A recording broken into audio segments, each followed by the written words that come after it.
Our guest will be here any minute.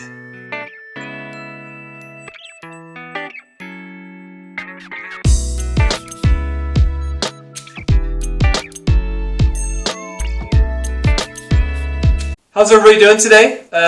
This is the J137 discipleship vlog going through the Bible in a year chronologically, and today is day 32, but we're going to do a little something interesting. So we're going to combine days 31 and day 32 today because this is my friend here, Christian Beh. What's up? I have a little quiz for him.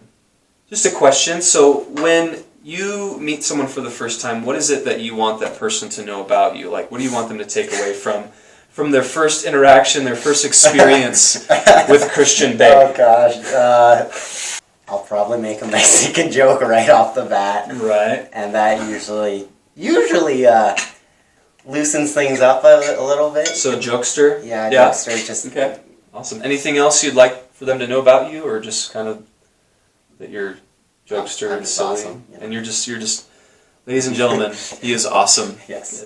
I have another question for you. So you're here on this discipleship vlog, and which means that you follow Jesus, you love Jesus. So how long have you been a Christian for? And tell just like a couple snapshots about your journey as a Christian so far in your life.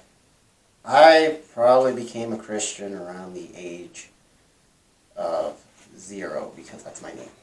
So your name is an automatic bid. Yes. To be in the family of God. Yes. That's theologically inaccurate. For real, I was probably around 6 or 7. Get this magazine subscription to Clubhouse Junior.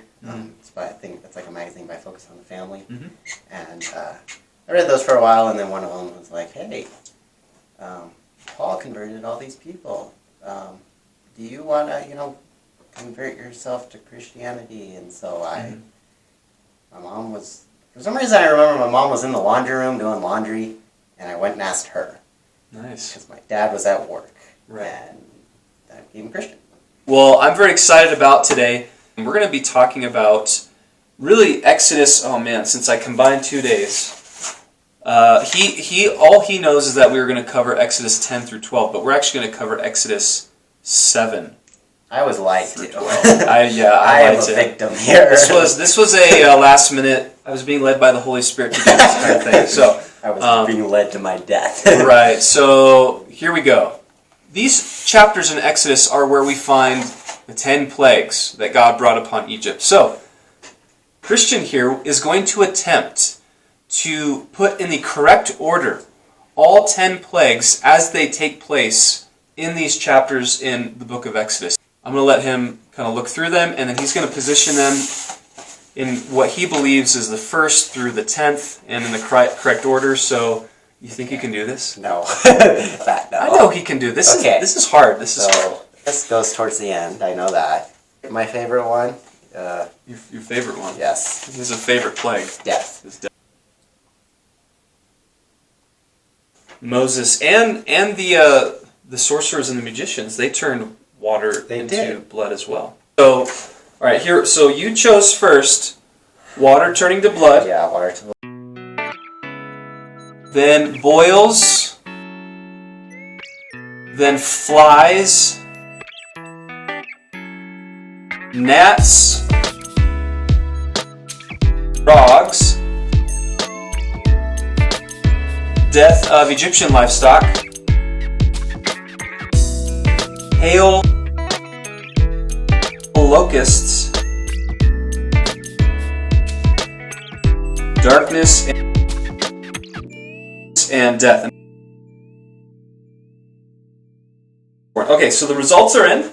The first one is water turning to blood. You got it right. Good job. So if you get it wrong, I'm just going to tell you that I got it. Like if you get one wrong, I'm going to tell you that you just got it wrong. I'm not going to tell you. Number 2, you picked boils. That is incorrect. That's all right. That's okay. Number 3, you chose flies. He chose flies. The answer to that is incorrect. That's number 4. You chose as gnats. Nasty little gnats. That is Incorrect. All right, number 5. You chose frogs. That is Wrong. incorrect. It is incorrect. It's okay. All Okay, right. I knew those. Okay, so number 6, you chose death of Egyptian livestock. That answer is incorrect. What? All right, we're number 7 right here. You chose hail. Yeah. That is correct. Okay. Ding, ding, ding, There we ding, go. ding. There we go. Number 8, you chose locust. That is correct also. Awesome. All right. Number 9, darkness. That is correct. Ding, ding, ding. And the last one, the death of the firstborn. That is also correct. Ding, ding, ding, ding, ding. All right. Okay. So I got 50%, which means I failed. I know, which is so you. I did not pass. So any guesses as to which you think this? Sure. Yeah. So so this is correct. Frogs is number 2. Well done. You got that correct. Is if you switch these two. Gnats, you were so close. You were so close there. Yes. Then you swap again these two. Dang, I was close. You were not bad. I mean, I still looked down, but A round of applause. thank you. Let's give him a round of applause. Okay, so one of the things that I didn't mention was before Christian did this test, I did it myself as well. I know it wasn't on camera, and I actually read all the chapters involved. He did not. He did not read all the. I read all the chapters involving the plagues, and I actually got 50% as well. So that's really good. I got some work I need to do, and well done. That was awesome. All right. There we go. So now we're just going to spend just a couple of minutes talking about just some takeaways from Exodus chapter 10 through 12. And I'll mention a couple things about chapters 7 through 9 as well, since we're combining. But I don't know, Christian, if there's anything in particular that stuck out to you that you want to share on the vlog from Exodus chapter 10 through 12. Anything that kind of stuck out to you or that was encouraging? I think one of the first things I noticed was, well, most people around, when it comes to the 10 plagues, they focus, I guess, on the latter half of the things because that's the death of the firstborn and Passover more. Right. And I think, one thing that I've always noticed or has been pointing out to me is just how specific those guidelines are for the Israelites when the angel of death is coming over and they're going through this whole Passover process. It's just how specific God wanted them just to do Passover. Right, yeah, totally. Well, why do you think that was kind of the particular thing that stuck out to you in terms of the intricate detail that God had given His people to walk in? Is there kind of anything theologically about that, or just encouraging about that, or was it just kind of an observation? I mean, for me, it was more of an observation, I guess. Yeah. I guess it would just it set them apart from the Egyptians, I guess. Yeah. No, yeah. The distinction, and even throughout the plagues, it's really interesting. God, He does distinguish between Egyptian and Israeli, with the whole livestock. It was just the Egyptian livestock that died, not the Israeli. And even with the hail, when the hail came, it would not harm the Israelites that were in the land of Goshen, just the Egyptians. Yeah, and even with darkness, it only was in the Egyptian land. Yeah. It wasn't in Goshen at all. Which, when I read that, I just kind of imagined, it's hard to imagine because it says, that the sun still rose for the Israelites, but for the Egyptians, it just was complete darkness, and you couldn't even see each other. Yeah. Right? You couldn't even see your own hand in your face. Yeah. I was just I wonder what that would have looked like. Just where was the dividing line, and what did that look like? Anything else in particular that you wanted to? Just kind of. When Pharaoh finally, lets all the Israelites go, how all of his servants also were happy to see the Israelites go, and they actually, or at least my Bible version said that the Israelites pretty much plundered all their jewels and stuff, and I'm just like, hey, I could go for some plundering. I don't know if that's a very good practical application from that passage to plunder people, but I just thought it was really interesting. They were basically just giving them everything that they had, which was quite a bit, I would imagine. In that context too, I remember reading that.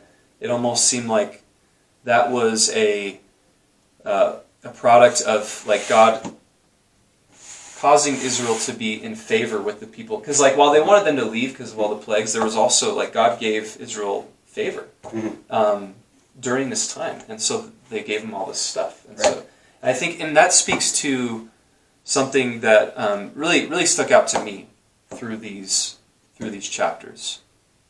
The thing is, and seeing this throughout the plagues, and you didn't get a chance at this because I lied to you about how many passages we're going to go over, but you really see God's power on display in these sections, in the plagues, and God even causing the plagues to come and bringing them, and even the whole reason you see this throughout these chapters, that God was causing these plagues to come upon Egypt so that, and God says himself, so that they may know that I am God. And not just the God of the Hebrews or like the Egyptians, they had many gods, but the one true living God, I am. That, and that to me was really, really powerful and awesome. And then obviously looking at Passover in the chapters that you and I specifically were going to read and kind of go over, I can't help but, obviously think of Jesus. Like Jesus, he is the ultimate Passover lamb, that he died on the cross for our sins. And it's by his blood, the shedding of his blood, that we don't die. That, we get to live with him for all eternity. And there's many, Old Testament passages that kind of foreshadow Christ and his death and his resurrection. But this Passover is one of the biggest ones. And so, you can't help but when you read the Passover, just be like, this is Christ, and it's not, it's nothing we do in and of ourselves. It's simply by trusting and believing. And so I just found that really, really encouraging too, reading this section. Just one thing I thought of while I was reading. Yes. When the angel of death was passing over everyone in Egypt, for some reason my mind just, my version of the Bible said, that a great, cry went out from Egypt, and because, everyone's dying, or all the firstborns are, at least. Right. And for some reason my mind just made a connection to when Jesus was born, and King Herod sent out, his squadron or army or whatever the military term is. Right. And they went and they down into Bethlehem and just started killing all the babies, and I was just like, that's I don't know if that was necessarily foreshadowing, but I thought it was interesting. So. Well, it's funny you say that, because the vlog where I actually go over that passage, I think it's in chapter 1 where he talks about how he goes, and I mentioned that. It's like, I thought it's so interesting. So it's cool that you mentioned that, because I think it totally is you see it there. And really the purpose of the Old Testament is really pointing to Jesus. And we do, in some way or another, find Jesus almost on every single page in the Old Testament. Yeah, it's the preparation for him, I guess. So. Yeah. But no, thank you so much for joining me today, and it was really awesome. And love your insight, love your perspective, and yeah. It's awesome being here. Sweet. Don't forget to hit that like and subscribe button, hit the notification icon. I didn't tell him to say any of that. Did I? No. I did not. Okay, just so you know. But if you want to do that stuff, you can.